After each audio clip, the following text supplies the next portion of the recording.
Que el Señor Jesucristo les bendiga, queridos hermanos. Estoy muy contento de poder estar acá junto a ustedes a través de nuestro canal de televisión para poder ministrarles la palabra del Señor. Estamos en el primer culto de este año 2021, un año determinante, tan determinante como el que pasó, un año profético, un año donde cada uno de nosotros debe afirmar las cosas que están por morir, para que seamos hallados perfectos, como dice el libro de Apocalipsis, delante del Señor. Vamos a seguir avanzando en esta serie de mensajes que yo he titulado El Evangelio de Cristo. Vamos a entrar en esta tercera parte y hoy vamos a hablar específicamente del gobierno de Jesús. Así que si tienes allí algo para apuntar, recuerda, tercera parte de esto que hemos titulado El Evangelio de Cristo. Hoy vamos a hablar del gobierno de Jesús. Abre tu Biblia conmigo entonces en la epístola de Colosenses, en su capítulo 1, versículo 13. Vamos a leer este buen pasaje escrito por el apóstol Pablo, apóstol de la gracia, y que será determinante para todo lo que vamos a aprender el día de hoy. Colosenses capítulo 1, versículo 13, entonces leemos en el poderoso nombre de nuestro Señor y Salvador Jesucristo. Dice, el cual nos ha librado de la potestad de las tinieblas. Y anótalo allí en tu corazón, en tu espíritu, y subráyalo si puedes. Y trasladado. Fíjate, nos ha librado y trasladado. Por eso digo, anótalo y subráyalo. Porque hoy no solo vamos a hablar acerca de la libertad, sino que también del traslado. Y trasladado al reino de su amado Hijo, en quien tenemos redención por su sangre, el perdón de pecados. Voy a volver a leerlo. Dice, el cual nos ha librado de la potestad de las tinieblas y trasladado al reino de su amado Hijo, en quien tenemos redención por su sangre, el perdón de pecados. Cierra tus ojos y pide junto conmigo que esta palabra se revele en tu interior y produzca los cambios en el evangelio que llevas. Padre, en el nombre de Cristo Jesús, te damos las gracias por esta posibilidad de poder congregarnos a pesar de las circunstancias y de ser instruidos por medio de tu palabra. Agradecemos desde ya por la señal de nuestro canal de televisión, por cada uno de los técnicos, por cada uno de los servidores que hoy está realizando una labor para que este buen ejercicio espiritual se lleve a cabo. Yo te pido en el nombre de Cristo Jesús que tú bendigas a la iglesia, ministerio Levantando a Cristo, a todo aquel que está sentado mirando y también escuchando. Y que también puedas, oh Dios, traer la manifestación de tu gloria sobre cada uno de nosotros para que podamos avanzar en los siguientes días, meses y años que nos quedan, completamente alineados a tu perfecta voluntad. Reprende tú a Satanás, el diablo y toda la esfera sobrenatural de maldad que él ha designado para estorbar esta reunión. Señor, las casas de nuestros hermanos sean transformados en verdaderos lugares de comunión.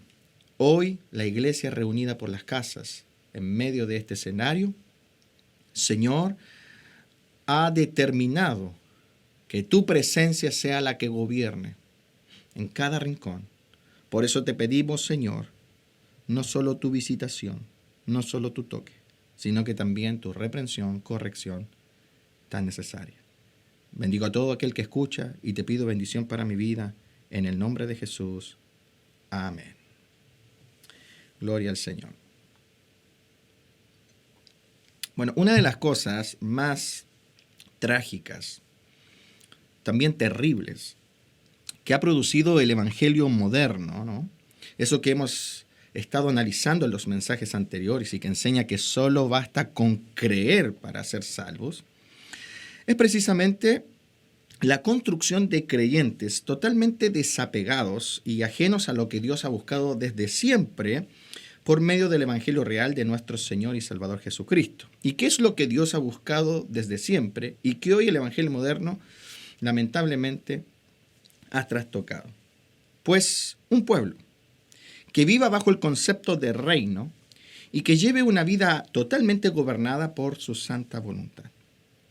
Es por eso que el apóstol Pablo, que es el apóstol de la gracia, apóstol a los gentiles, o sea, un servidor de Dios a favor nuestro, nos señala en el pasaje que acabamos de leer una verdad que nunca deberíamos olvidar. Estas son las cosas que deberíamos siempre tener muy presentes para no ser engañados ni confundidos. Una verdad que será determinante para nuestra aprobación, para todos aquellos que buscamos la aprobación de Dios para alcanzar esa trascendencia, la gloria. ¿Y cuál es esa verdad que no deberíamos olvidar? Que todo aquel que ha sido llamado por el Espíritu Santo de Dios, que todo aquel que ha nacido de nuevo, ha sido trasladado de reino. Levanta tu mano y di conmigo, todo aquel que ha sido llamado por Dios, todo aquel que ha nacido de nuevo, ha sido trasladado de reino. Amén. O sea, que todo aquel que ha sido alcanzado por la gracia de Dios, ha sido insertado a causa de ese llamamiento a un gobierno nuevo. Anótalo en tu espíritu. Todo aquel que han sido alcanzado por la gracia de Dios ha sido insertado a un gobierno nuevo, donde las directrices y formas de vida se establecen y se miden por medio del señorío de Jesucristo, el Hijo de Dios. Vuelve a leer conmigo Colosenses 1:13 para que podamos profundizar en este principio. Recuerda, estamos hablando del gobierno de Jesús. Versículo 13 dice, el cual nos ha librado de la potestad de las tinieblas y trasladado, ¿ves? Hemos sido insertados, no dice nos trasladará, dice nos ha trasladado. Una vez que hemos sido libertados del pecado, de la potestad de las tinieblas, hemos sido insertados. Es un asunto que ya se ejecutó. En el mismo momento que fuiste alcanzado por la gracia de Dios, has sido insertado. ¿A qué cosa? Al reino, eso dice el texto, y trasladado al reino de su amado Hijo, en quien tenemos redención por su sangre, el perdón de pecados. Este pasaje es fundamental de entender, porque si tú te fijas muy bien, el apóstol Pablo en este pasaje dice algo que derriba por completo la teoría del evangelio moderno en el cual muchos están cayendo y muchos están siendo seducidos. ¿Qué dice en este pasaje el apóstol Pablo? Dice que no solo nos libraron de la garra del diablo, dice que no solo nos han librado de la potestad de la muerte, y no solo nos perdonaron nuestros pecados. Y eso es algo que tú tienes que atesorar en tu corazón. Porque no solo se está señalando en este pasaje que nos han librado de las garras del diablo o del poder de la muerte. No solo se está enfatizando en este pasaje que nos han perdonado todos los pecados, cosa que es gloriosa, sino que además nos han insertado en un gobierno. Y quiero enfatizarlo, pues el evangelio moderno basa su mensaje exacerbando el perdón de pecados y la liberación como punto final de la obra de Dios. Pareciera ser que la obra de Dios tiene su punto final en el hecho de que hayamos sido liberados de las garras del diablo y perdonados de nuestros pecados. Y por eso quiero enfatizarlo, porque en este pasaje el apóstol Pablo sí señala abiertamente que nos ha librado de la potestad de las tinieblas, no lo estamos negando, y que nos han perdonado los pecados, pero no es lo único que enfatiza, porque la obra de Dios no termina con el perdón de pecados ni la liberación de aquellos que han sido llamados de las garras del diablo, sino que la obra de Dios continúa porque el individuo es insertado. Usted y yo somos insertados al reino de Jesucristo. El evangelio moderno, decía yo recién, basa su mensaje exacerbando el perdón de pecados y la liberación como punto final de la obra de Dios. Por eso es que tú vas a escuchar comúnmente dentro de las iglesias, no en todas, pero sino en la mayoría, porque este es un efecto del evangelio moderno que se ha desajustado, se ha desenmarcado de la escritura. Vas a escuchar a mucha gente decir, Dios me hizo libre, estamos en la libertad de Cristo. Y aquellas declaraciones son ciertísimas, porque Dios nos hizo libres, a ti y a mí. El texto lo dice, nos ha librado de la potestad de las tinieblas, todo el poder de Satanás que ejercía sobre nosotros quedó atrás en el momento exacto en que Dios nos alcanzó. Así que decir Dios me hizo libre es una verdad, es ciertísimo. Y cuando la gente dice, estamos en la libertad en Cristo Jesús, es ciertísimo. Pero debemos saber que eso no significa que estamos libres de Cristo. Estamos libres, somos libres. Pero eso no significa que estamos libres de Cristo.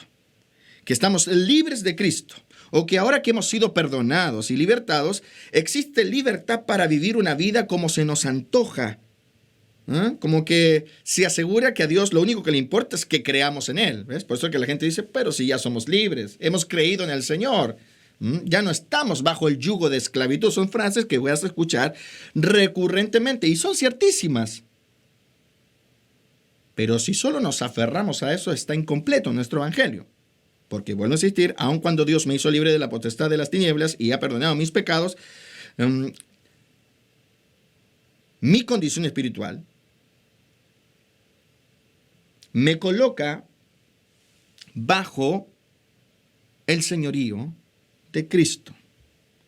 La libertad que Cristo produjo es una libertad que nos libera. Escúchame bien, por favor, porque esto es re importante, para que nadie te engañe, porque hoy día muchos están siendo seducidos por un evangelio que se ha desvinculado de la Escritura. Muchos están siendo seducidos a un evangelio del solo creer y nada más. Pero, según lo que acabamos de leer, la libertad que Cristo produjo es una libertad que nos libera solo y únicamente de la potestad de las tinieblas. ¿De qué eres libre tú? ¿De qué se basa tu libertad según la palabra de Dios? Tu libertad se basa única y exclusivamente de la potestad de las tinieblas, de nada más. Porque el texto dice claramente que ha sido libertado de la potestad de las tinieblas y trasladado a otra potestad, a otra autoridad, a otro reino. Por lo tanto, vuelvo a repetir, la libertad que Cristo produjo en los creyentes es una libertad gloriosa, maravillosa, pero es una libertad que nos libera solo y únicamente de la potestad de las tinieblas y del pecado. O sea, ¿qué significa eso? Que el creyente no queda en un estado neutral o sin potestad. Cuando nosotros decimos o cuando exacerbamos nuestra libertad, lo cual es glorioso, ¿no? Lo que deberíamos al mismo tiempo señalar y entender es que esa libertad es una libertad única y exclusivamente de la potestad de las tinieblas y del poder del pecado, porque no quedamos en una condición neutral o sin potestad. Porque el texto dice claramente que una vez que hemos sido libertados de la potestad del diablo, del gobierno o dominio de las tinieblas, el creyente ha sido trasladado al reino de el amado Hijo de Dios, Jesucristo. Vuelve a leerlo conmigo para que te quede bastante claro y así podamos seguir avanzando. Colosenses 1:13 es bastante claro en su comprensión. Cuando dice, el cual nos ha librado de la potestad de las tinieblas, nos ha librado de la potestad de las tinieblas. Eso incluye el pecado. Y trasladado al reino de su amado Hijo. Es un acto inmediato. Yo soy libertado de la potestad de las tinieblas y del pecado y inmediatamente quedo bajo otra potestad. Por lo tanto, la libertad que nosotros los hijos de Dios tenemos es única y exclusivamente respecto al diablo y al pecado. Ahora, ¿qué dice el texto? Y nos trasladaron al reino de su amado Hijo. Y yo quisiera, por favor, si estás atento, no será complicado este mensaje. Yo quisiera, por favor,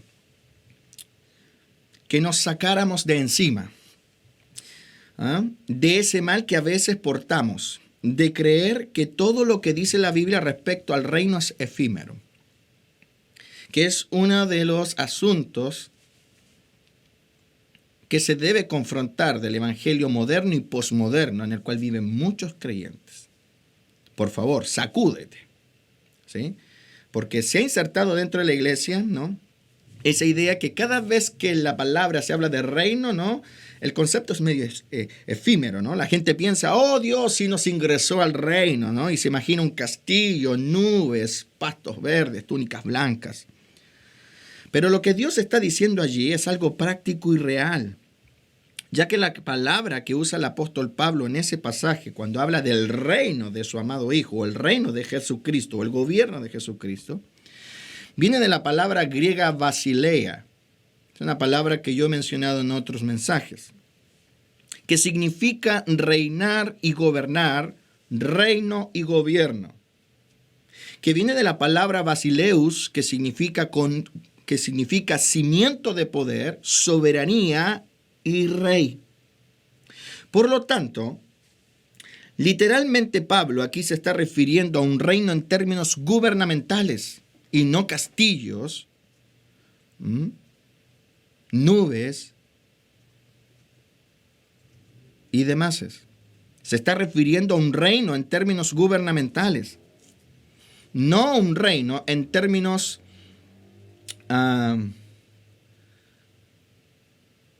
según como nos ha enseñado, ¿no?, de alguna manera la fantasía que a veces nos transmiten las películas.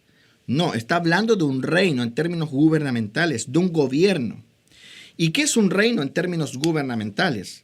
No en términos coloquiales, sino en términos gubernamentales. ¿Qué es un reino?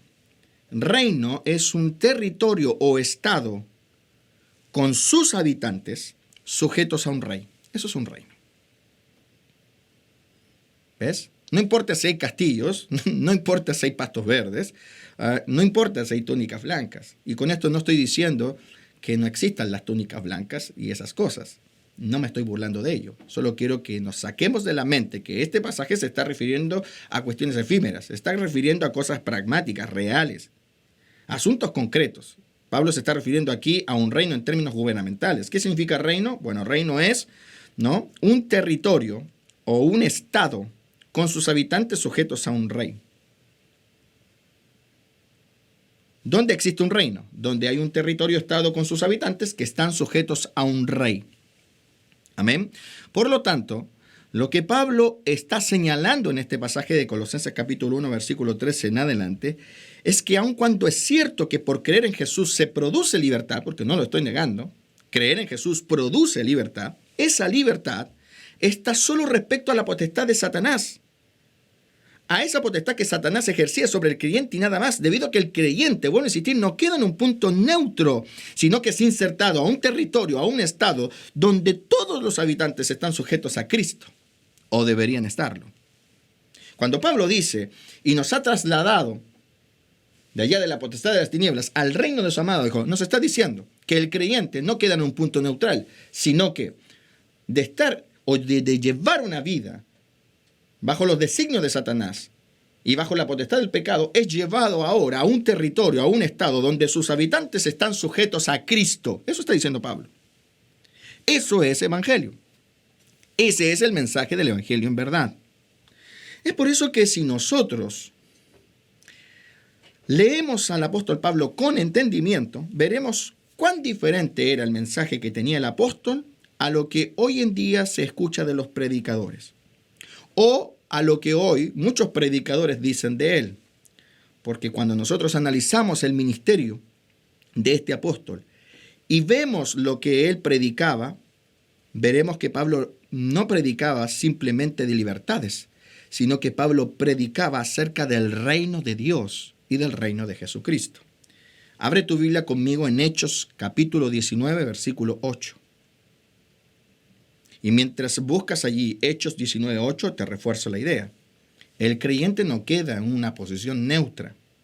Lo que el Evangelio propone es que el creyente, aquel que ha sido alcanzado por la gracia de Dios, deja de estar sometido al gobierno de Satanás, al gobierno del pecado, y es llevado al gobierno o al dominio de Cristo. Es llevado a un territorio, a un estado, donde sus habitantes están sujetos a él. Veamos cómo el apóstol Pablo predicaba más que de libertades acerca del reino de Jesucristo, del reino de Dios. Hechos 19, versículo 8 dice, y entrando Pablo en la sinagoga, habló con denuedo por espacio de 3 meses. Y mira lo que dice, discutiendo y persuadiendo acerca del reino, ¿de quién? De Dios. Discutiendo y persuadiendo acerca del reino de Dios. ¿Por qué Pablo se enfocaría en discutir y persuadir a aquellos que le oían respecto al reino de Dios? Porque eso fue lo que se acercó, my friend. El primer mensaje que preparó el camino del Señor, traído por Juan el Bautista, señalaba que el reino de Dios se había acercado y es por eso la necesidad de arrepentirse. ¿De qué nos arrepentimos en verdad? No solo de un adulterio o fornicación. Nosotros en verdad nos arrepentimos de llevar una vida totalmente desajustada al gobierno de Dios. Una vida en rebelión, bajo los principios y designios de la potestad de las tinieblas. ¿Te fijas? Por eso es que Pablo discutía y persuadía acerca del reino de Dios, porque lo que se acercó a nuestra vida y que es determinante para nuestra eternidad es el reino de Dios. Esto va más allá de tu libertad, lo cual es gloriosa, porque nadie niega que la libertad de los hijos de Dios es gloriosa. ¿Sí? Que se hayan deshecho las ligaduras de impiedad. El yugo de esclavitud es glorioso. Pero Dios te libertó para que ahora puedas ser un súbdito en su reino. Hechos capítulo 28, versículo 30, el apóstol Pablo mostrándonos en su ministerio cómo en su lenguaje era de gran importancia la doctrina acerca del reino de Dios o del reino de Jesucristo. Hechos 28, versículo 30, por favor, mira, léelo. ¿Qué dice? Dice, y Pablo permaneció 2 años entero en una casa alquilada y recibía a todos los que a él venían, predicando, mira lo que predicaba Pablo, predicando el reino de Dios y enseñando acerca del Señor Jesucristo, abiertamente y sin impedimento. ¿Qué era así? ¿Qué hacía Pablo? Verso 31, predicando el reino de Dios, lo dice claro el texto, y enseñando acerca del Señor Jesucristo, por supuesto, porque un reino sin Señor no es reino. ¿Sí? Es por eso que él predicaba del reino y del señorío de Jesucristo. Que Jesucristo no solo era Salvador, sino que también era Señor. Primera de Tesalonicenses capítulo 2, versículo 10. Otro pasaje de la Escritura que nos muestra cómo es que el apóstol Pablo no predicaba solo de libertades, sino que predicaba acerca del reino de Dios como fundamento mayor. Leamos Primera de Tesalonicenses capítulo 2, versículo 10. Vosotros sois testigos, Pablo hablándole a los discípulos de Tesalónica, y Dios también, de cuán santa y justa e irreprensiblemente nos comportamos con vosotros los creyentes. Así como también sabéis de qué modo, como el Padre a sus hijos, exhortábamos y consolábamos a cada uno de vosotros. Y os encargábamos que anduvieseis como es digno de Dios, que os llamó ¿a qué cosa? A su reino y gloria. No te llamó solo a su gloria. Te llamó a su reino.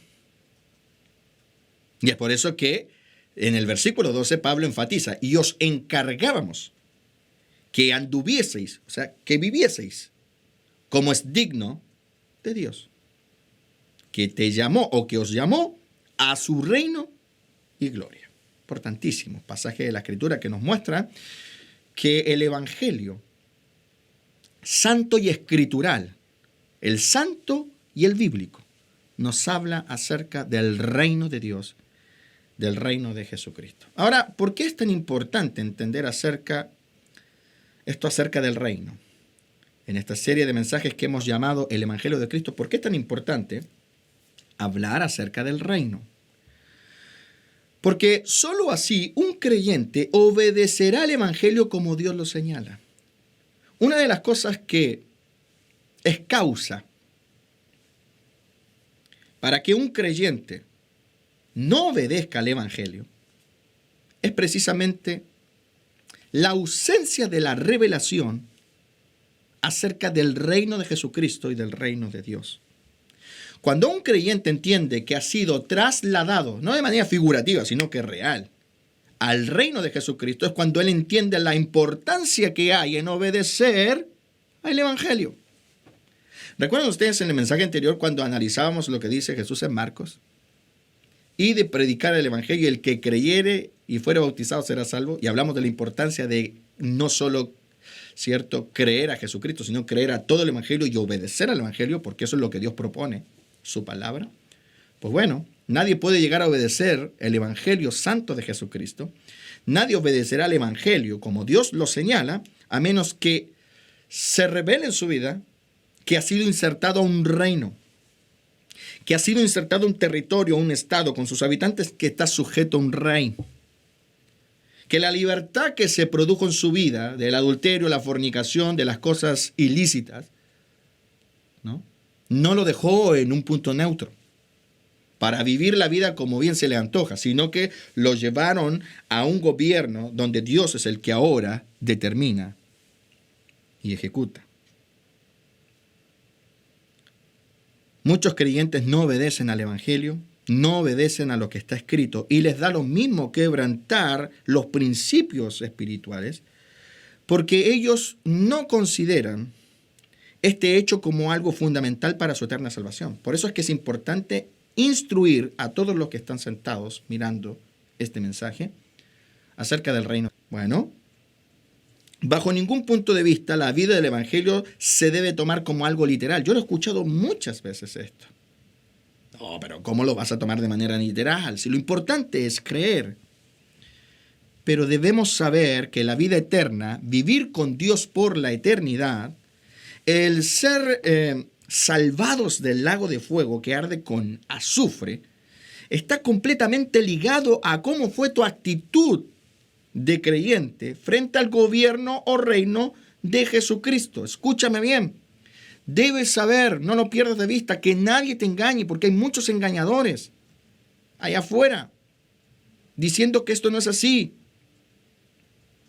Pero debes saber que la vida eterna, la vida en la gloria, a eso me refiero, la vida con Dios por la eternidad, el que no seas lanzado al lago de fuego está completamente ligado a cómo fue tu actitud frente al gobierno y reino de Jesucristo.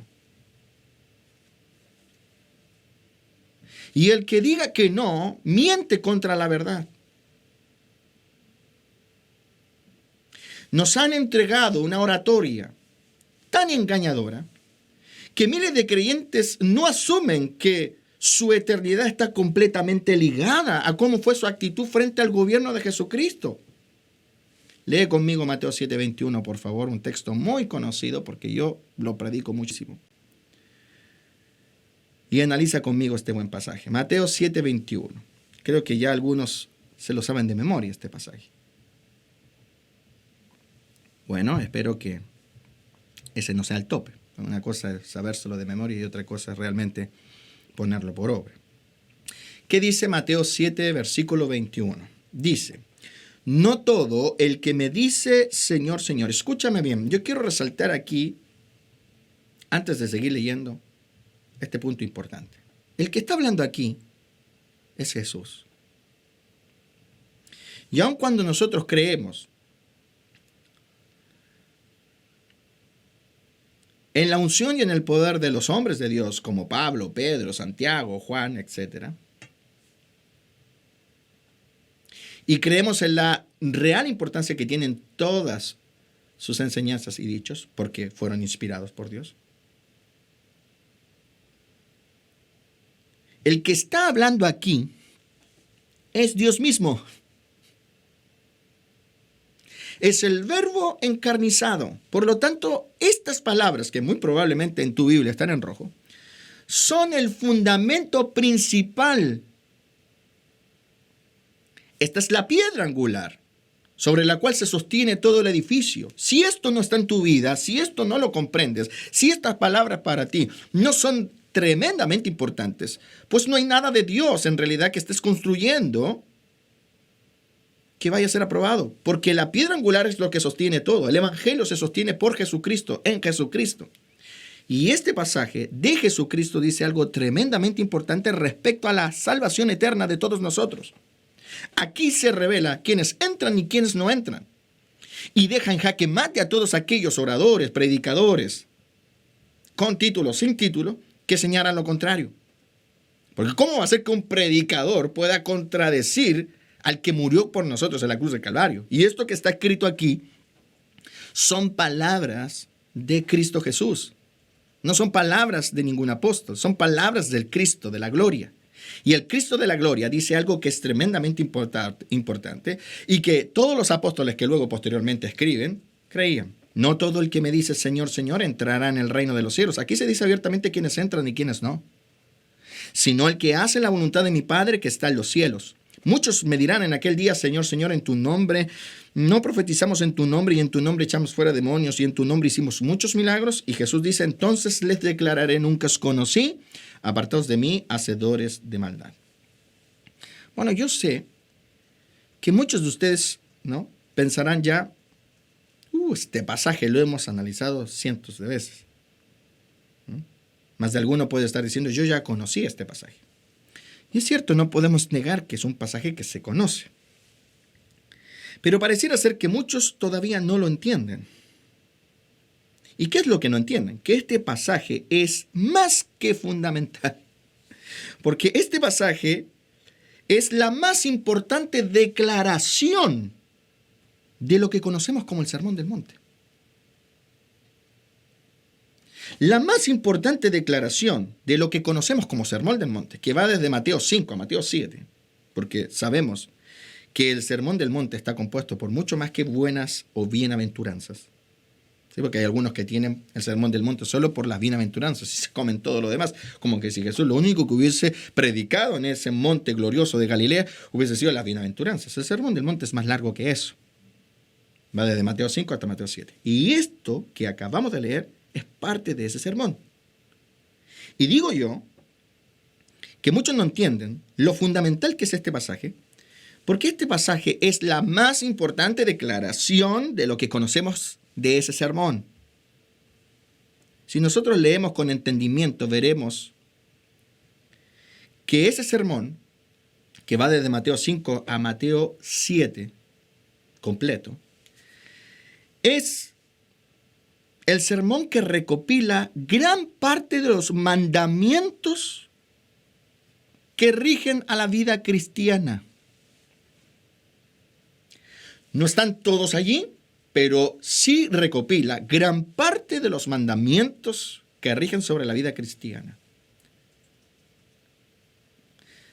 Es, en términos reales, la columna vertebral de las directrices o mandamientos que rigen a un creyente, a un lavado y redimido. Fíjense ustedes que en el Sermón del Monte se producen cosas extraordinarias y totalmente vinculantes a la ley de Dios. Porque el Sermón del Monte es un símil del Sinaí, un símil. Cuando tú analizas lo que ocurrió en el Sinaí, cuando Dios entregó su ley y la escribió en la piedra, y luego analizas el Sermón del Monte, verás el símil. Recuerden ustedes que Moisés representa, es una tipología de Jesucristo. Y para que entonces Moisés pudiese ver cómo Dios escribía el decálogo en la piedra, tuvo que subir a un monte. Cristo Jesús, para escribir las leyes en el corazón de los discípulos, también tuvo que subir a un monte. Si tú abres conmigo Mateo capítulo 5, versículo 1, verás el símil. Ábrelo allí, Mateo capítulo 5, ¿no? Versículo 1, y léelo conmigo. Fíjate tú, viendo la multitud, dice, subió al monte. Es exactamente lo mismo que ocurrió en el Sinaí. La multitud a los pies del Sinaí. Y un Moisés subiendo al monte.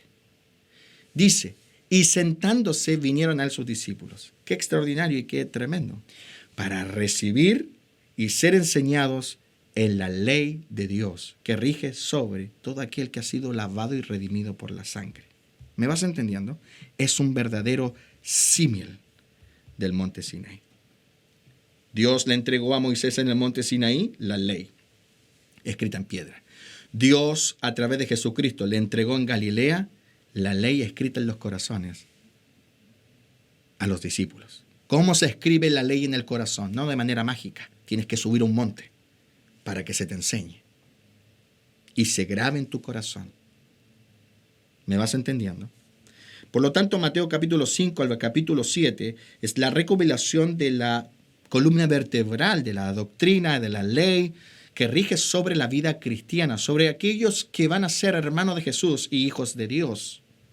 Y Mateo 7:21 es un pasaje que pone el broche de oro a toda esa gran enseñanza. ¿Por qué Mateo capítulo 7, versículo 21 al 23, podría ser la más importante declaración de este poderoso sermón? Pues a través de aquella declaración, Jesús lo que hace es señalar que nadie podrá entrar a la versión del reino que está en los cielos, el reino celestial donde gobierna el Padre, sin someterse a la versión del reino que está en la tierra a través de él. Escúchame, por favor, porque es la más importante de las declaraciones que Jesús hace en este tremendo sermón, que es un símil del monte Sinaí, donde Cristo entrega su ley y sus mandamientos. El oíste que fue dicho a los antiguos, pero yo os digo. ¿Por qué ese pasaje? No todo el que me dice Señor, Señor entrará en el reino de los cielos, sino el que hace la voluntad de mi Padre que está en los cielos. ¿Por qué ese pasaje es el más importante o fundamental de toda la enseñanza? Porque allí Jesús, entre el versículo 21 y el versículo 23, nos señala que nadie podrá entrar a la versión del reino que está en los cielos, que es el reino del Padre, que es el reino celestial, sin someterse a la versión del reino que está en esta tierra a través de él. Hermanos, reino de los cielos, el reino del Padre celestial. El reino de su amado Hijo, reino de Jesús. Hay una versión del reino de Dios, una versión del gobierno de Dios en la gloria y otra versión del gobierno de Dios en esta tierra.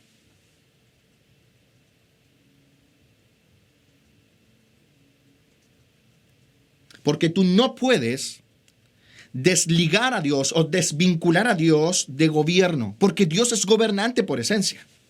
Es soberano de todo. Por eso es que si tú quieres entrar a la versión del reino de Dios en los cielos, que es la eterna, tienes que entrar, acceder y aprender a vivir en la versión del reino de los cielos que Cristo trajo a esta tierra. El reino de los cielos se ha acercado. Hay una versión del reino de los cielos acercado a esta tierra. ¿Cómo conoceremos entonces cómo es el reino de los cielos en la gloria? Pues conociendo cómo es el reino de Cristo en esta tierra. Si Dios se hizo hombre, es el verbo encarnizado. Dios en una versión humana, a eso se refiere. Dios en Jesucristo es una versión humana, ¿no? Por lo tanto, todo lo que Cristo estableció es la versión del reino de los cielos para esta tierra. Para que los mortales como nosotros podamos entender cómo se compatibiliza con el reino de Dios en los cielos. Pues si aprendemos a compatibilizar con el reino de Dios que está en los cielos, aquí en la tierra, entonces podremos entrar a la gloria. No todo el que me dice Señor, Señor entrará, sino el que hace la voluntad, el que hace, no el que hará, el que hace la voluntad de mi Padre que está en los cielos. Esto es fundamental, señores, fundamental. Está el reino de Dios Padre en los cielos, y hay una versión terrenal de ese reino, que fue traída por Jesucristo a esta tierra, a través de su evangelio, a través de su iglesia. ¿Qué significa esto? Significa que si entramos al reino del Hijo y aprendemos a ser gobernados por Él, entraremos al reino del Padre que está en los cielos. Eso significa. No todo el que me dice Señor, Señor, entrará en el reino de los cielos, sino el que hace la voluntad de mi Padre que está en los cielos. ¿Qué significa? Que si entramos al reino de Jesucristo y aprendemos a ser gobernados por Él, entonces entraremos al reino del Padre que está en los cielos. Pues el reino de Jesucristo, a través de su Evangelio Santo, Es el único que nos enseña a vivir gobernados 100% por la voluntad de Dios. Tú no podrías hacer la voluntad de Dios sin el gobierno de Jesucristo, porque es el gobierno de Jesucristo por medio de su santo evangelio y manifestado a través de su iglesia, que se te enseña a cómo hacer la voluntad de Dios, que se te enseña a cómo vivir gobernado 100% por la voluntad de Dios, que es la clave para trascender a la gloria. ¿Cuál es la clave para trascender a la gloria? El que hace la voluntad de mi Padre que está en los cielos, porque ni confesar ni creer es la clave para entrar al reino de los cielos. Es un paso, no la clave. Es un paso, no el final. Ni confesar ni creer. ¿Quién puede decir que Jesucristo es el Señor? El que lo confiesa. ¿Quién puede decir que Jesucristo es el Señor? Pues el que lo cree. Creer y confesar nos hacen decir que Jesucristo es el Señor. Pero esa no es la clave para entrar al reino de los cielos, porque Jesús lo dijo. No todo el que dice confiesa, el que dice cree. No todo el que me dice Señor, Señor entrará en el reino de los cielos, sino el que hace. Ahí está la clave. Entonces, yo puedo creer que Jesucristo es el Señor, puedo confesar que Jesucristo es el Señor, pero si no hago la voluntad del Padre, por más que haya confesado y creído, no entrará al reino de los cielos. Por eso es que Jesús dice, no todos. Grábalo. Porque si no, todos los que confiesan y todos los que creen serían salvos. Pero él mismo dice, no todos. Por favor, colócame el texto allí para que lo vean nuestros hermanos. Versículo 21. No todos. Así comienza el texto de Mateo 7, en su versículo 21. No todos. Mira, ¿qué dice? No todo el que me dice Señor, Señor. Si confesar y creer fuera la clave, entonces diría, todo el que me confiesa y todo el que cree, entonces será salvo. Pero no dice eso. No dice que todos los que confiesan que Jesucristo es el Señor entrarán al reino. ¿Quiénes entran al reino? De los cielos. Al reino de los cielos. ¿No? O al reino del Padre, porque ahí dice entrará al reino de los cielos, sino el que hace la voluntad de mi Padre que está en los cielos. ¿Quién entrará a ese reino? Pues el que hace la voluntad del Padre. Esa es la clave para trascender. Esa es la clave para alcanzar la gloria. Para reírnos con Cristo cuando suene la trompeta. O para resucitar de entre los muertos cuando suene la trompeta. Esa es la clave. No hay otra clave.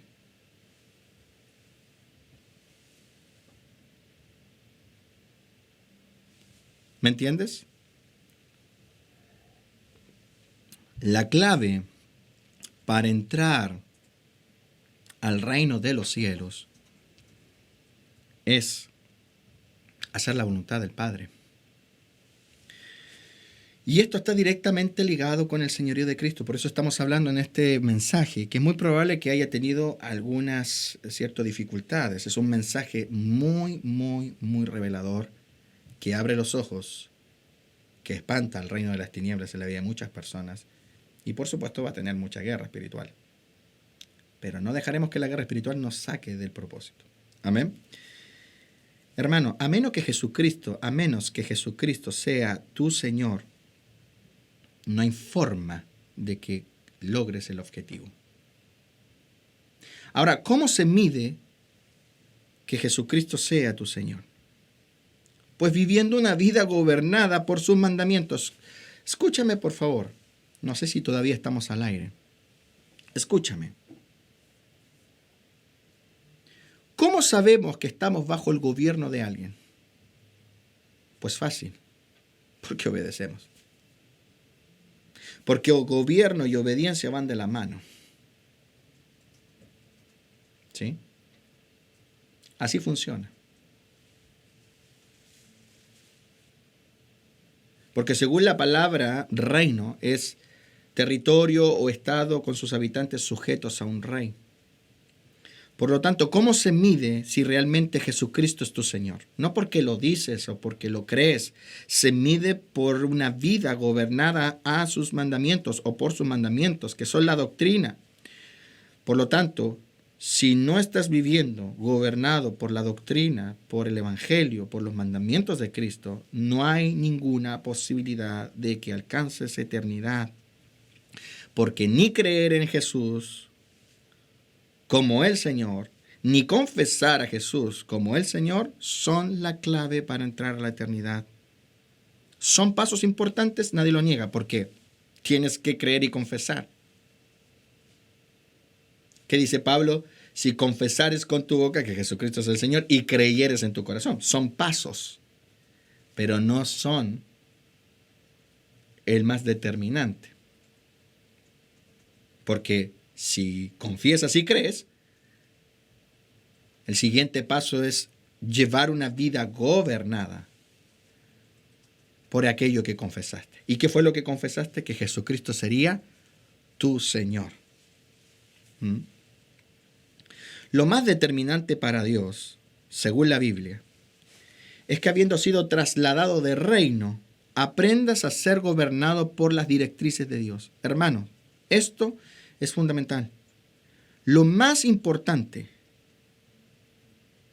para Dios, lo más determinante para Dios, según la Biblia, es que habiendo sido trasladado, ¿cómo comenzó este mensaje?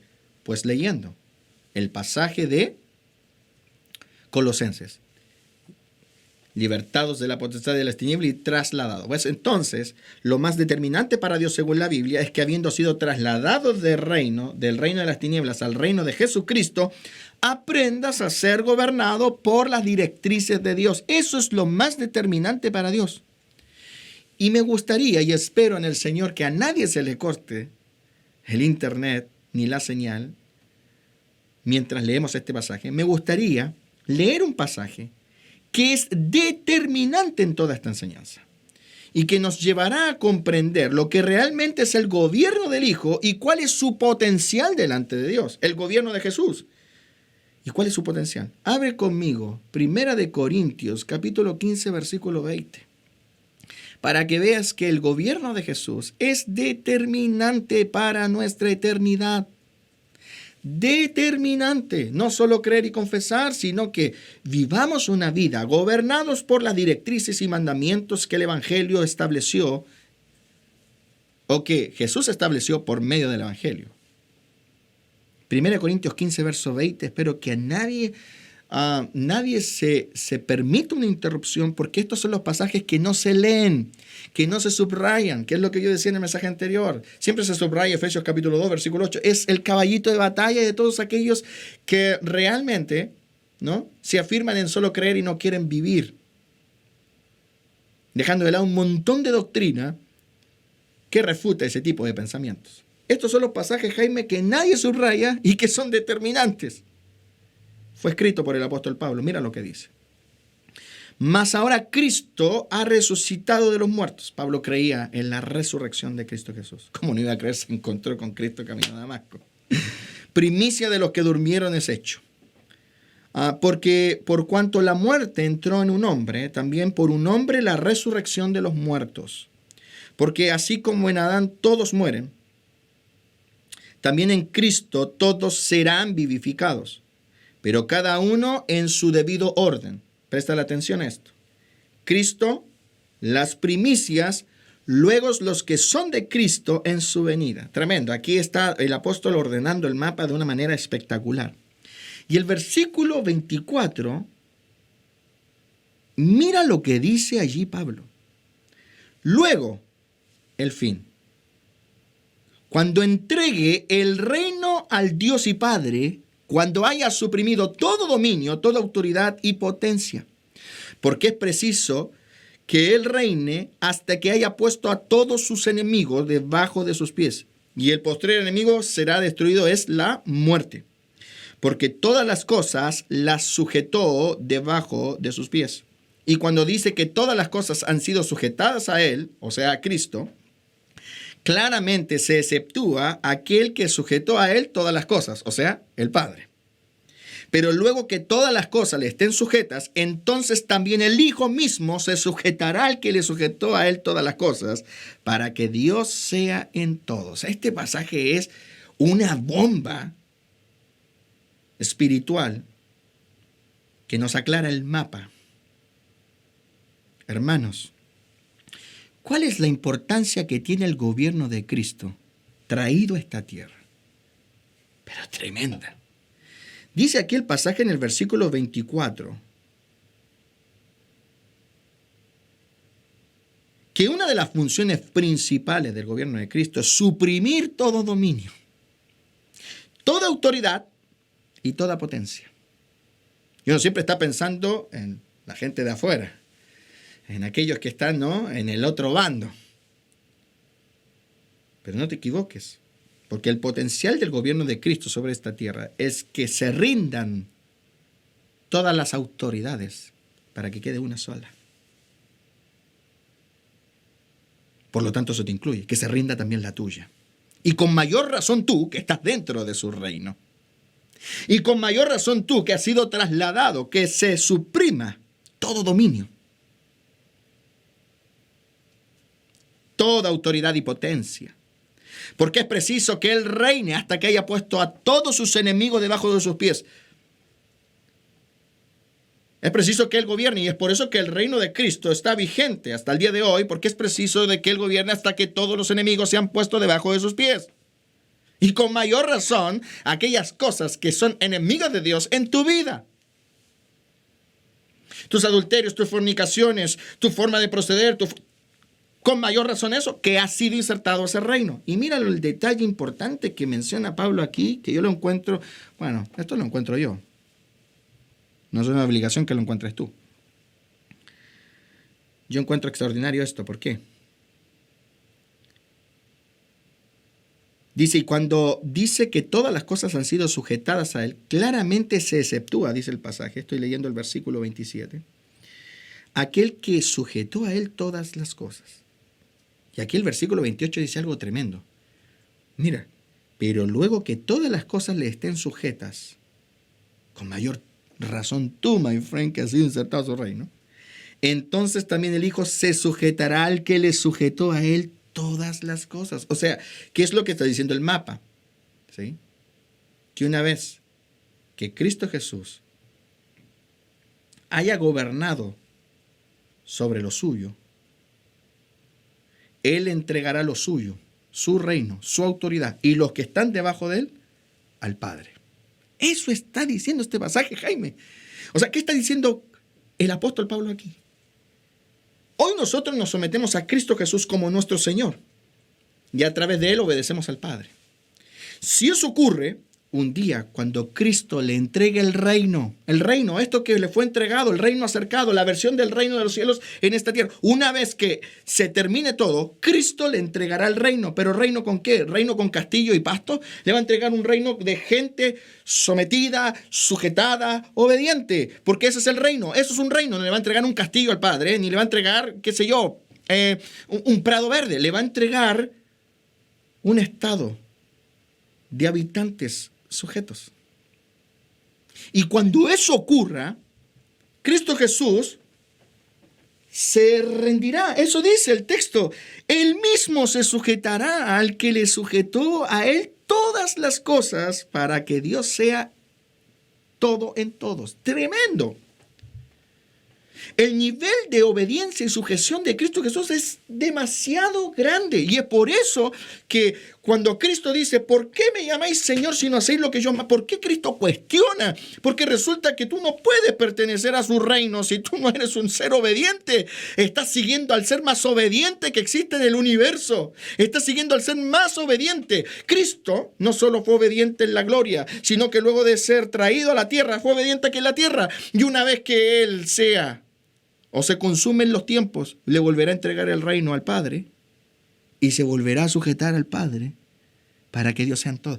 ¡Tremendo! Tú estás siguiendo al ser más obediente que existe en el universo. Por eso es que Jesús dice, no todo el que me dice Señor, Señor entrará, sino el que hace la voluntad del Padre. Porque hay una incompatibilidad entre el ser y el reino, si el ser no obedece a lo establecido. Amén. Verso 28, pónelo ahí en la pantalla para que lo lean mis hermanos. Pero luego, que todas las cosas les estén sujetas, entonces también el Hijo mismo se sujetará al que le sujetó a Él todas las cosas, para que Dios sea todo en todos. Ahora, ¿creen ustedes? Dígame que no se cortó en esa parte del mensaje. Por favor. Más o menos. Unos saltitos chiquititos. Bueno, pero la idea debe haberse entendido. ¿Creen ustedes que después de haber leído ese poderoso pasaje de 1 Corintios capítulo 15, versículo 20, que prácticamente nadie subraya, que no aparece prácticamente ningún pan de vida, que sin una sujeción al gobierno de Cristo existe la posibilidad de trascender a la gloria? ¿Creen ustedes de verdad, después de haber leído este tremendo pasaje, que dentro de los propósitos del reino de Cristo en esta tierra es que los enemigos sean puestos por debajo de sus pies? ¿Creen realmente ustedes, la verdad de corazón, que sin sujeción al gobierno de Cristo existe la posibilidad de trascender a la gloria? No existe ninguna, hermanos. La gente te lo va a decir porque hoy día no se busca realmente predicar el Evangelio, porque predicar el Evangelio, tal cual como está establecido en la Escritura, no es popular, no es de masa. La gente se espanta, la gente que no ha sido alcanzada por la gracia de Dios y mira el Evangelio como la actividad religiosa de su vida, ¿no?, apretará los dientes frente a esto. Porque es fácil creer en Dios. Lo distinto es someterse a Dios. Entonces, ¿por qué Jesús estableció su discipulado? Porque el discipulado es el único método celestial que te interioriza, que te enseña y forma para que vivas en tu vida natural una vida 100% gobernada a la voluntad de Dios, de manera práctica y real. Por eso es que Cristo estableció el discipulado, porque vino un reino que se acercó y el discípulo o el creyente tiene que aprender, tiene que ser enseñado, formado para vivir en una vida natural 100% gobernado por Dios de manera práctica y real. ¿Qué dice Mateo capítulo 28, versículo 19 al 20? Usted lo sabe. Por tanto, id y haced discípulos a todas las naciones. Por eso es que Jesús, una vez terminando su ministerio terrenal, mandó a la iglesia a ser discípulos. Porque ¿qué es el discipulado? Un método que enseña a guardar todas las cosas que Él mandó. Léelo, Mateo capítulo 28, versículo 19 al 20. ¿Qué dice? Por tanto, id y haced discípulos a todas las naciones, bautizándolos en el nombre del Padre y del Hijo y del Espíritu Santo, enseñándoles que guarden todas las cosas que os he mandado, mandatos, todas las cosas que les he aconsejado, no, todas las cosas que les dije por ahí en el camino, no, todas las cosas que os he mandado, que guarden todas las cosas que os he mandado, enseñándoles. ¿Por qué? Porque tú no puedes aprender, tú no puedes vivir gobernado por Cristo si no aprendes y eres enseñado en sus mandamientos.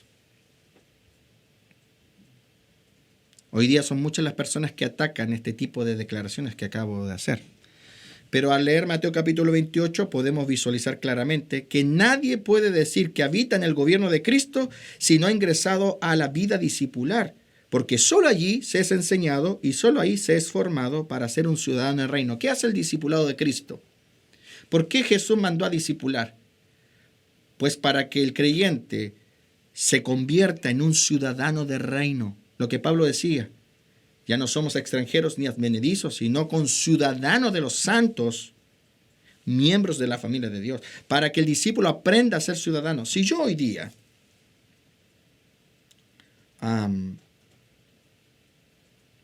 déjame explicar esto. Si hoy día nosotros viviésemos en una tiranía, acá en Chile, aunque hay algunos que dicen que sí, pero si viviésemos en una tiranía, en una esclavitud tremenda, ¿no? Y viniera alguien y me rescatara de la tiranía y de la esclavitud que hay en Chile, ¿sí? Y me llevara a Alemania para que yo pueda ser libre de la tiranía y libre de la opresión que hay en Chile. ¿Sí? Una vez que yo cruce la frontera, me he de sentir muy libre, porque ya no estaré ni preso, ni cautivo, ni oprimido por la tiranía chilena. Estoy hablando en términos es un ejemplo, por favor, ¿eh? No estoy ni aleonando a nadie ni nada, ¿ok? Solo estoy dando un ejemplo. Tú te sentirías libre ya arriba del avión y cruzando la frontera, porque sabrías que más nadie podría hacer que eso retrocediera, a menos que el avión se cayera, ¿cierto? Si llegas a Alemania y tocas el suelo alemán, más libre te sentirías aún de la opresión en Chile, porque estarías a miles de kilómetros de distancia y bajo un sistema, una forma muy distinta a la de Chile. Pero ¿qué tendría que ocurrir en tu vida si tú, con esa libertad que tienes de la tiranía chilena, quisieses vivir en Alemania? Pues tendrías que reclutarte en un sistema alemán que te enseñe a vivir como alemán si realmente quieres compatibilizar. Lo primero que tendrías que hacer es aprender el idioma. Porque si tú no aprendes el idioma, ¿sí? Si te fuiste de Chile no habiendo hecho Open English, o mejor dicho, Open Alemán, para que lo entiendan, ¿cierto? Si no hiciste ningún curso antes y llegaste a Alemania y no entiendes una jota del alemán, que es lo que pasaría en este ejemplo, no entenderías nada. Ves que los alemanes hablan muy distinto y escriben muy distinto. Nosotros por ahí, acá a causa del colegio, ciertas cosas que miramos en la televisión, podemos descifrar algunas palabras en inglés. Por ejemplo, si vemos la palabra door, entenderíamos que es puerta, ¿cierto? Porque nos han inculcado que la palabra door es puerta. O si vemos window, sabemos que es ventana, ¿cierto? Pencil, lápiz y así, etc. Pero del alemán, el común denominador de los chilenos no tiene idea de las palabras alemanas, ¿cierto? Por ahí lo único alemán que podríamos conocer, los viñamerinos, es la calle von Schroeder, como decimos la mayoría, que según algunos es von Schroeder. Entonces, no entendemos nada del alemán, ¿me entiendes? Entonces, ¿qué tendrías que hacer? La libertad, fíjate, la libertad de Chile en ignorancia en Alemania te deja en una condición de vulnerabilidad para volver a caer en esclavitud. Porque si tú no entras a un sistema donde se te enseña a hablar alemán y a entender a los alemanes, es muy probable que un alemán pueda aprovecharse de ti. Por lo tanto, la libertad con ignorancia, ¿qué es? Es un paso para la esclavitud. Es un paso a la esclavitud. ¿Sí me explico? Porque vas a tener que acceder por causa de tu ignorancia a un montón de cosas que sin ignorancia no accederías. ¿Te fijas? Entonces, si yo salgo de una potestad para irme a otra, esa libertad, ¿no?, está en una vulnerabilidad si yo no salgo de la ignorancia. Por eso es que Jesús dijo, enséñenles. Tengo que aprender a vivir en el reino. Tengo que aprender a compatibilizar con el reino. Tengo que aprender su lenguaje. Tengo que aprender sus formas. Tengo que aprender cómo es un habitante del reino de los cielos. Porque el habitante del reino de los cielos, el que va a vivir en la gloria, es muy distinto al habitante de la potestad de las tinieblas. Muy distinto. El problema del cristiano moderno, del cristiano que vive en la posmodernidad, es que cree que solo es confesar y cantar y sentir mariposas en el corazón. Por eso es que Jesús habló de discipulado, porque el discipulado te enseña, te forma para ser un ciudadano de reino. Y nótese que cuando hablo de discipulado no estoy hablando de escuela bíblica ni de escuela dominical. Y hago la aclaración porque cuando hablamos de discipulado según Jesús, vemos que el discipulado según Jesús no solo enseña lo que el individuo debe saber, sino que también exige que el individuo practique o viva aquello que se le enseñó. Enseñándoles que guarden todas las cosas. Yo tengo que enseñarte a vivir, no enseñarte solo lo que significa o lo que es. Enseñándoles que guarden. ¿Qué tengo que enseñarte? A vivir. Y tendré satisfacción o tranquilidad cuando te vea viviendo, porque me mandaron a enseñarte a guardar, no me mandaron a enseñarte simplemente. ¿Se entiende lo que digo, no? El mandato de Dios a su iglesia no es que enseñe la palabra, es que lleva a los individuos a vivir la palabra. Ese es el discipulado de Cristo. Entonces ahí está la diferencia entre un creyente y un gobernado, y esa es la gran pregunta que todos nosotros nos debemos hacer. ¿Qué es lo que somos? ¿Somos creyentes o somos gobernados? El creyente jamás verá lo que Jesús dijo como un mandato. Esa es la razón por la cual al observar vas a ver distintos tipos de conductas dentro de la iglesia de Jesucristo. Los creyentes, los que creen en Jesús, que nadie lo discute, porque creen en Jesús, creen que Jesús existió y creen que Jesús está en el cielo, los creyentes jamás verán lo que Jesús dijo como un mandato. Y por ende, jamás verán que no cumplirlo les significará quedarse al margen de la eternidad. El prototipo de seguidor de Cristo de esta época ha sido convencido por los indoctos, los inconstantes y los malos maestros que si cree en Jesús con eso basta. Pero un ciudadano del reino, o sea, un discípulo de Cristo, sabe, porque ha aprendido, lo fundamental que es mirar lo que Jesús enseñó como un mandamiento de vida eterna. Como dije, mandamiento de vida eterna. ¿Mandamiento? ¿Mandatos, pastor? Pues si ya no estamos en la ley. Sí, no estamos en la ley mosaica, pero eso no significa que no estemos en la ley de Cristo. ¿Qué dijo Jesús? Mateo 28, versículo 20. Por favor, pónganme el versículo 20. Enseñándoles que guarden todas las cosas que os he mandado. Mandato. Mandamiento. Jesús trajo los mandamientos de Dios para los que vamos a vivir en la gracia y estamos siendo llevados a la gloria. ¿Y qué es un mandato? Porque aquí la palabra es mandato, ¿cierto? Aparece lo que yo les he mandado. ¿Qué es un mandato? Un mandato es una orden o precepto que el superior da a los súbditos. ¿Por qué Jesús daría mandamientos o mandatos? Porque Jesús vino para ser Señor. Ahora, la gran pregunta antes de terminar. ¿Por qué un Dios de amor, del cual todos predicamos? Yo también predico un Dios de amor, porque Dios es amor. ¿Por qué un Dios de amor nos miraría como súbditos? Es una buena pregunta. Pues déjame enseñarte esto para que no lo olvides jamás.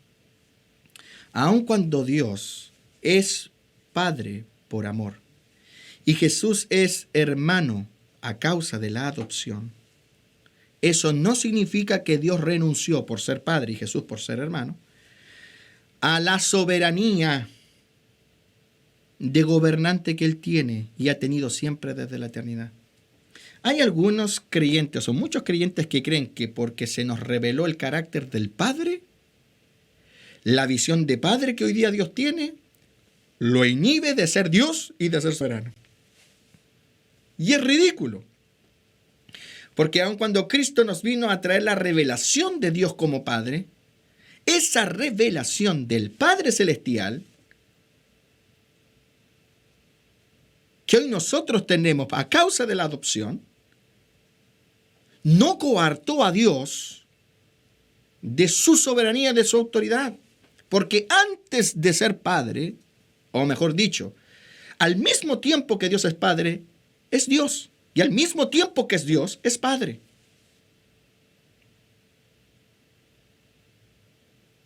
¿Me vas entendiendo?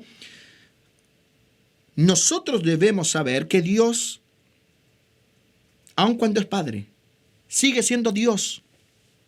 Por ejemplo, tu papá es tu papá, pero es muy probable que no sea nadie más que tu papá. Un simple trabajador en, qué sé yo, en una oficina, o a lo mejor un gran doctor, qué sé yo. Pero es eso, tu padre. Nada más. Pero Dios no es solo Padre, es Dios. ¿Sabes lo que significa? El rango supera todo. Supera ingeniero, arquitecto, astronauta, marciano. Lo que tú quieras ponerle a la lista, lo supera a todo. Porque decir Dios, estamos hablando de que todo procede de Él. La soberanía que Dios tiene es tremenda, porque fíjate, la Biblia dice que todo subsiste por medio de Él. Dios no dejó de ser Dios porque es Padre. Entonces, lo que yo quiero enseñarte es que por eso es que es importante lo que yo ministraba el año pasado acerca del carácter de Dios, porque a veces tenemos la tendencia, por no ser enseñados, a transformar los conceptos bíblicos en conceptos naturales y humanos. Que Dios sea Padre no significa que es Padre como los seres humanos. Porque la idea de Padre nace de Él, no del hombre. Nosotros tomamos de su idea y ejecutamos una labor que por lo demás está corrompida. Pero la idea original de Padre es de Él. Y Dios, como Padre, al mismo tiempo, Es soberano. Y es por eso que aun cuando es padre, no renunció a su soberanía. Es por eso que a pesar de que nosotros somos hijos y hermanos, también somos siervos. Por eso es que en la Biblia tú vas a ver que hay varias definiciones de lo que somos. Te voy a nombrar 3. La primera, somos hijos. Gloria a Dios, aleluya. Qué tremendo, porque fuimos adoptados por el Padre Celestial por medio de Jesucristo. Gloria, adoptados, listo, somos hijos. Segundo, somos hermanos, porque la Biblia dice que a causa de que Él era el unigénito y a causa de lo que hizo en la cruz, se transformó en el primogénito de muchos hermanos. Somos hermanos, o sea, somos hijos de Dios, hermanos de Jesucristo, pero también somos siervos. Yo, siendo hijo de Dios, y yo siendo hermano de Jesús, ¿soy siervo? Sí, porque Dios es rey, soberano. Y te vincula con su soberanía, porque Dios no renuncia a eso ni con sus hijos. Por eso es que Cristo, ¿qué va a hacer? Se va a rendir al Padre. Aún el Hijo de Dios le entregará el reino a su Padre. Tremendo. Yo creo que una de las cosas que la iglesia moderna no ha entendido porque no le interesa es precisamente esta idea profunda de la soberanía de Dios. Salmo 103, versículo 19, ya estamos terminando. Y es por eso que Dios le pide a sus hijos obediencia. Porque ¿cómo tú honras a un ser soberano siendo tu padre? Con obediencia. Es como que por ahí te preguntaran, ¿tú eres hijo del Dios que hizo todo? Sí. ¿Cómo lo honras? Con obediencia. Porque si tú dices que Dios es tu padre y es el soberano de todo, ¿cómo honras? No con labios solamente, con obediencia. ¿Qué dice el Salmo 103, versículo 19? Dice, Jehová estableció en los cielos su trono y su reino domina, ¿cómo dice Jaime? Sobre todos. Su reino domina sobre todos, no sobre algunos, sobre todos, incluso sus hijos. Dios nunca dejará de ser rey, nunca dejará de ser Señor. Y todas las cosas fueron hechas por su voluntad y para su voluntad. Colosenses 1:16, ábrelo rápido. Dice, porque en Él fueron creadas todas las cosas, las que hay en los cielos y las que hay en la tierra, visibles e invisibles, sean tronos, sean dominios, sean principados, sean potestades, todo fue creado por medio de Él y para Él. Por tanto, es una ofensa, una falta gravísima, cuando lo creado por Dios, sea visible o invisible, no se sujeta a su voluntad. Es una falta grave, porque Dios no creó nada, ni nadie, ni siquiera a sus hijos, para que se gobernasen por sí mismo o por otro que no sea Él. Fíjate, hermano, hasta Jesús se somete a Dios y se someterá a Dios. Quiero terminar con esto. Jesús se somete a Dios y se someterá a Dios. Fíjate, Jesús, nuestro modelo, se sometió a Dios en esta tierra, obedeciendo sus mandamientos. Juan capítulo 12, versículo 49. Dice, porque yo no he hablado por mi propia cuenta, el Padre que me envió, Él me dio mandamiento de lo que he de decir. Vamos a leerlo nuevamente. Porque yo no he hablado por mi propia cuenta, porque el Padre que me envió, Él me dio mandamiento. Fíjense ustedes en esto. Espero que estén atentos. Dice claramente que Dios Padre le dio algo a Jesucristo cuando lo envió a esta tierra. ¿Qué le dio? Mandamientos. O sea, hasta Cristo, el Hijo de Dios, traía mandamientos. Porque Dios nunca va a renunciar a su soberanía.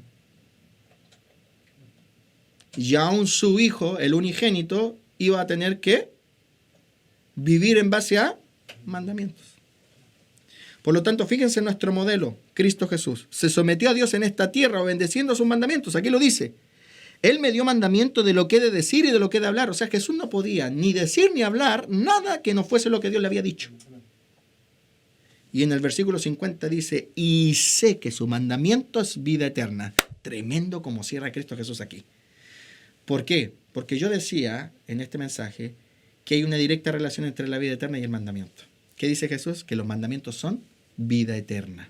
Por lo tanto, quien no vive el mandamiento no puede acceder a la vida eterna, porque lo que es la vida eterna es acceder al gobierno de Dios en los cielos. Así pues yo lo que hablo, lo hablo como el Padre me lo ha dicho.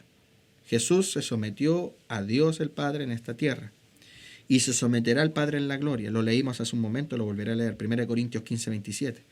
Porque todas las cosas las sujetó debajo de sus pies. Y cuando dice todas las cosas han sido sujetadas a Él, está hablando de Cristo, claramente se exceptúa a aquel que sujetó a Él todas las cosas, está hablando del Padre. Pero luego que todas las cosas le estén sujetas, entonces también el Hijo mismo se sujetará al que le sujetó a Él todas las cosas, para que Dios sea en todos. O sea, fíjate, Cristo se sometió aquí en la tierra y Cristo también se someterá en la gloria. Por eso es que Satanás fue sentenciado al lago de fuego, my friend. Porque el gran pecado de Satanás, ¿cuál es? Rebelarse contra la soberanía de Dios. Destruir, quebrantar la armonía del reino de Dios. Sentarse Él en el trono y gobernar Él, ya que no gobernara Dios. Por eso es que Adán es sacado del huerto junto a Eva, por lo mismo. Porque ellos decidieron acceder a un conocimiento de lo que era bueno y que era malo sin Dios, sin el gobierno de Dios. ¿Me vas entendiendo? Entonces, el pecado que llevará a millones y millones de personas al infierno, de la misma manera como Satanás, no será otra cosa que no querer ser gobernados por Dios, independientemente si es malo o no, según la moralidad del mundo. Escúchame, lo que está llevando millones y millones de personas al infierno, e incluso creyentes, que en aquel día le dirán, Señor, en tu nombre hicimos muchos milagros y yo les declararé nunca os conocí, es precisamente no querer ser gobernados por Dios a través de Jesucristo. Lucas 19, versículo 11, y con esto ya estamos cerrando este mensaje. Oyendo ellos estas cosas, Lucas 19, versículo 11, dice, prosiguió Jesús y dijo una parábola. Mira qué poderosa parábola aquí. Dice, un hombre noble, versículo 12, se fue a un país lejano para recibir un reino y volver. Y llamando a 10 siervos suyos, le dio 10 minas y les dijo, negociad entre tanto que vengo, pues sus conciudadanos le aborrecían, y enviaron tras él una embajada diciendo, no queremos que éste reine sobre nosotros. Aquí está. Este pasaje es clave. ¿Qué era lo que decían los conciudadanos? No queremos que éste reine sobre nosotros. Dice el versículo 15, aconteció que vuelto él después de recibir el reino, mandó llamar ante él a aquellos siervos a los cuales había dado el dinero para saber qué habían negociado cada uno. Vio el primero diciendo, Señor, tu mina ha ganado 10 minas. Él le dijo, está bien, buen siervo, por cuanto en lo poco has sido fiel, tendrás autoridad sobre 10 ciudades. Vino otro diciendo, Señor, tu mina ha producido 5 minas. Y también dijo a este, tú también sobre 5 ciudades. Vino otro diciendo, Señor, aquí está tu mina, la cual he tenido guardada en un pañuelo porque tuve miedo de ti, por cuanto eres hombre severo, que tomas lo que no pusiste y ciegas lo que no sembraste. Entonces él le dijo, mal siervo, por tu propia boca te juzgo. ¿Sabías que yo era un hombre severo? Que tomo de lo que no puse y que sigo lo que no sembré. ¿Por qué pues no pusiste mi dinero en el banco para que al volver lo hubiese recibido con intereses? Y dijo a los que estaban presentes, quitadle la mina y dadla al que tiene 10 minas. Y ellos dijeron, Señor, tiene 10 minas. Pero yo os digo que todo aquel que tiene se le dará, más al que no tiene, aún lo que tiene se le quitará. Y el versículo 27 termina diciendo algo tremendo. Y también aquellos mis enemigos que no querían que yo reinase sobre ellos, traerlos acá y decapitadlos delante de mí, que es una tipología del lago de fuego. Aquellos que no querían que yo reinase sobre ellos, traerlos acá. Esa es la gran pregunta que yo quiero hacerte hoy. ¿Eres de aquellos que quiere ser gobernado por Jesús o no? O lo único que quieres de Jesús es que Él te libere de la drogadicción, el que Él te libere del adulterio, el que Él te libere del abuso sexual a tu hijo. ¿Qué es lo que tú realmente quieres de Jesús? Porque Jesús te librará de la potestad de las tinieblas, y de hecho ya lo hizo, pero para trasladarte a su reino. Para enseñarte a vivir una vida gobernada bajo las directrices de Dios. Pero mucha gente en las iglesias, y esta no es la excepción, no quieren que Jesús reine. Quieren que Jesús les bendiga, quieren que Jesús les sane, quieren que Jesús les cuide el auto para que no se les choque, quieren que Jesús les cuide la despensa para que no haya escasez, quieren que Jesús les sane a los niños enfermos, quieren que Jesús les bendiga su salida a la playa, quieren que Jesús se hace el amuleto. Pero cuando se trata de poner los fundamentos de Cristo, lo que Dios dice a través de Cristo, ellos no quieren. Te sacan su conocimiento bíblico, que por lo demás es paupérrimo, para discutirte acerca de asuntos que en la Biblia son bastante claros si los leemos con entendimiento y simplemente con comprensión de lectura, ni siquiera irnos al monte y ayunar 40 días. Y es muy probable que de eso seas tú, que estás sentado ahí. Pues dice también a mis enemigos, porque fíjate en este detalle, para Dios todo aquel que no quiere ser gobernado es su enemigo. En el ámbito espiritual existen dos tipos de personas, los amigos y los enemigos. ¿Y qué dijo Jesús sobre los amigos? Son los que hacen lo que yo os mando. Por lo tanto, el que no hace lo que él manda, ¿qué es? Enemigo. En el ámbito espiritual existen dos tipos de personas, enemigo y amigo. Por lo tanto, enemigo es todo aquel. Enemigo no es el que pesca una Biblia, la tira al suelo y la patea. Enemigo no es aquel que hace sacrificios a Satanás allá en los cerros. Esos son enemigos. Pero enemigos también todo aquel que canta alabanzas, que canta, tiene una Biblia, pero cuando hay que poner por obra lo que Jesús dice, no lo pone por obra. Ese también es enemigo. Es muy probable que nadie te lo haya dicho. Y es muy probable que después de esto me odies por lo que te prediqué. Es el precio. Pero eso es lo que dice la Escritura en Dios. Ahora yo sé que muchos dirán, pastor, pero ¿por qué no predica del amor de Dios? Porque ya estamos llenos de mensajes que hablan del amor de Dios. Llenos de mensajes de Cristo clavado en la cruz y derramando su sangre por nosotros. Déjame predicarte de lo que nadie predica. O déjame predicarte de lo que muy pocos predican. Y que es tan evangelio como lo otro. Y que es tan santo como lo otro. Romanos 14, verso 7. Nos revela el propósito de la muerte y resurrección de Cristo. Porque ninguno de nosotros vive para sí y ninguno muere para sí. Sino que vivimos, si vivimos para el Señor vivimos y si morimos para el Señor morimos. Así que sea que vivamos o muramos, del Señor somos. Verso 9. Por favor, colócame Romanos 14, verso 9. Es importante. Lo voy a esperar. Romanos 14, versículo 9. Vamos a esperarlo en la pantalla. Dice, porque Cristo para esto murió y resucitó y volvió a vivir.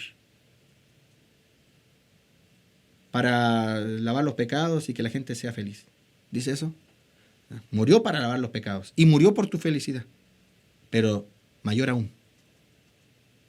Dice, murió y vivió y resucitó para ser Señor. Así de los muertos como de los que viven. O sea, el propósito fundamental de la muerte de Cristo está revelado en la misma palabra. Y va más allá del perdón de tus pecados y va más allá de la bendición que puedas recibir. Porque todo eso está dentro del paquete. Pero la piedra principal de la muerte de Cristo es que Él fuera tu Señor. Que Él te pudiese sacar de las tinieblas y traerte a su reino para que aprendieses a vivir de acuerdo al plan eterno de Dios, que era que Adán y Eva y toda su familia hicieran la perfecta voluntad del Padre que está en los cielos. Por eso es que, ¿cómo predicaba Pablo a Jesucristo? Como Señor. 2 Corintios 4, 5 dice, porque no nos predicamos a nosotros mismos, sino a Jesucristo como Señor, y a nosotros como vuestros siervos por amor de Jesús. ¿Ves? A Jesucristo como Señor. Eso dice 2 Corintios 4, 5. A Jesucristo como Señor. ¿Qué predicaba Pablo? A Jesucristo como Señor. Por eso es que predicaba del reino. Porque tú vas a predicar de un reino porque existe un Señor. ¿Te fijas? Entonces, muchachos, colóquense acá. Pasa Joaquín para que podamos tocar música un momento.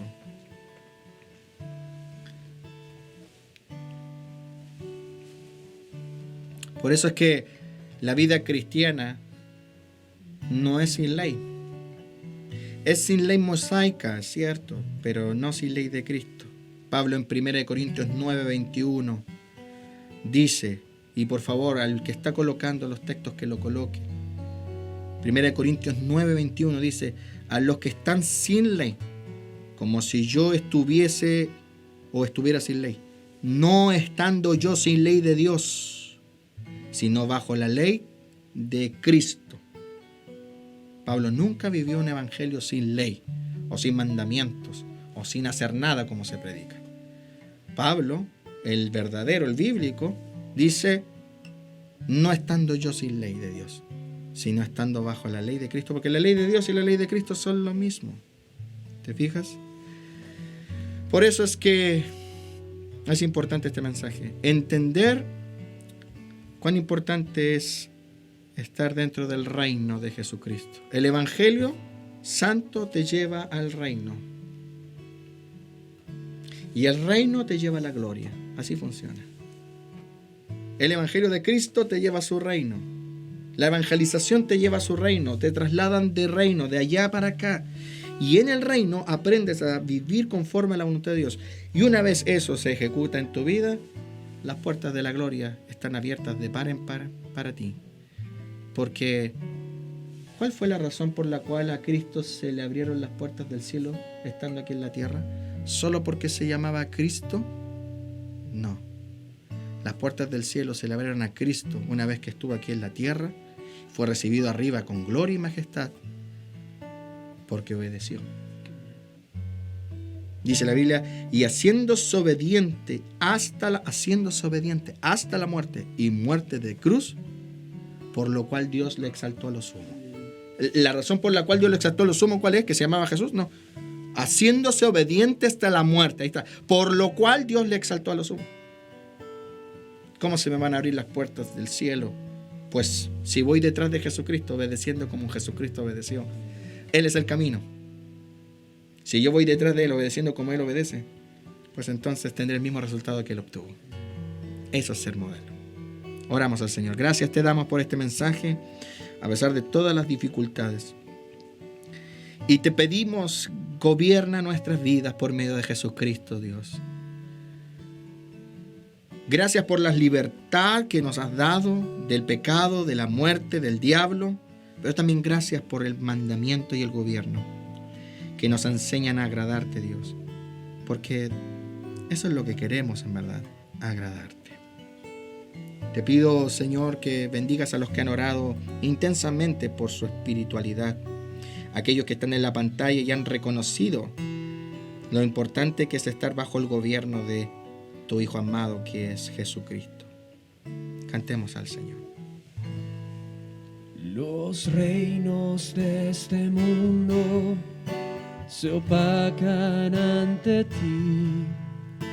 Los reyes de esta tierra nada son. Sí, Señor. Todo cae en tu presencia, oh Rey. Cántalo.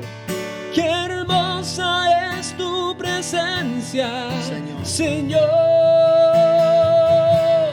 Tu presencia está aquí. Qué hermoso.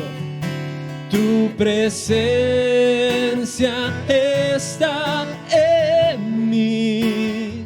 Recíbelo. Y tu pueblo te recibe adorándote. Y qué hermosa es tu presencia, Señor. Hermano mío, escúchame esto antes de que termine este primer mensaje de 2021. Estamos en un tiempo tremendamente profético, en un tiempo tremendamente determinante. El llamado de estos mensajes es a alinearse a Dios. Haz este año un año del gobierno de Cristo sobre tu vida. Haz que tu vida discipular sea real, auténtica y genuina. Es una decisión que tienes que tomar. Deja que el mandamiento de Dios te lleve a ver los beneficios que trae el obedecer a un ciudadano de allá, o si decido quedarme en ignorancia y recibir las consecuencias de eso, porque la ignorancia produce que la libertad se ponga en riesgo. Por eso es que mucha gente que se quedó en ignorancia y no aceptó el gobierno de Cristo, volvió a sus antiguos pecados o a ser una marioneta de doctrinas que no corresponden. Que el Señor Jesucristo te bendiga, te guarde, te fortalezca este nuevo año. No se vaya, ya volvemos.